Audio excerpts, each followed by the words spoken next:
Hater. Basically मुझे मर्दों के ईगो का कैन मारना बहुत ज़्यादा पसंद है। ম্যান হেটার হওয়া সহজ, যে কোনো বিষয়ে পুরুষদের দিকে আঙুল তোলাটা সহজ, কিন্তু ফেমিনিজম বা উইমেন এম্পাওয়ারমেন্ট অ্যাচিভ করাটা কিন্তু একেবারেই সহজ নয়। হ্যাঁ, আমি মানছি যে বাস্তবটা অত্যন্ত কঠিন। আজও সমাজের একটা বড় অংশ মনে করে যে নারী কোনো পূর্ণ মানুষই নয়। নারীকে সৃষ্টি করা হয়েছিল পুরুষদের মনোরঞ্জন এবং পুরুষদের সুবিধার জন্য। পুরুষদের প্রতি বিদ্বেষ বা ঘৃণা দিয়ে সমস্যার সমাধান হবে না।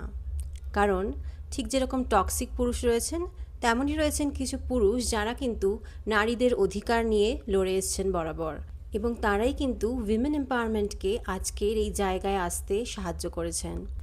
ইতিহাস থেকে শুরু করে আজ অবধি যে কটি পরিবর্তন এসছে সেগুলো কিন্তু নারী এবং পুরুষ দুজনেরই যৌথ প্রচেষ্টায়, তা প্রপার্টি রাইটসই হোক কিংবা কর্মক্ষেত্রে নারীর স্বাধীনতার কথাই হোক। তাই ইকুয়ালিটি মানে কোনো একটা জেন্ডারকে ঘৃণা করা নয়, ইকুয়ালিটি মানে ডিসক্রিমিনেশনকে ঘৃণা করা।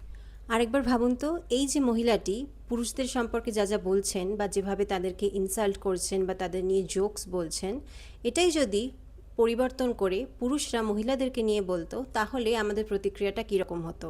আর এই ধরনের কিছু মহিলার জন্যই ফেমিনিস্টদের একটা খারাপ ইমপ্রেশন তৈরি হয়। অনেকেই মনে করেন যে যে সকল মহিলা নারী অধিকার নিয়ে কথা বলেন তারা সকলেই হয়তো এরকমই মেন হেটার। তাই আরও একবার মনে করিয়ে দিচ্ছি, লড়াইটা কিন্তু কখনোই মেন ভার্সেস উইমেন ছিল না, লড়াইটা ছিল সমান অধিকারের আর সমান অপরচুনিটির। তাই এই লড়াইটা জিততে হলে আমাদেরকে জিততে হবে যৌথ প্রচেষ্টায়, কোনো একটা জেন্ডারের প্রতি ঘৃণা বা বিদ্বেষ দিয়ে নয়।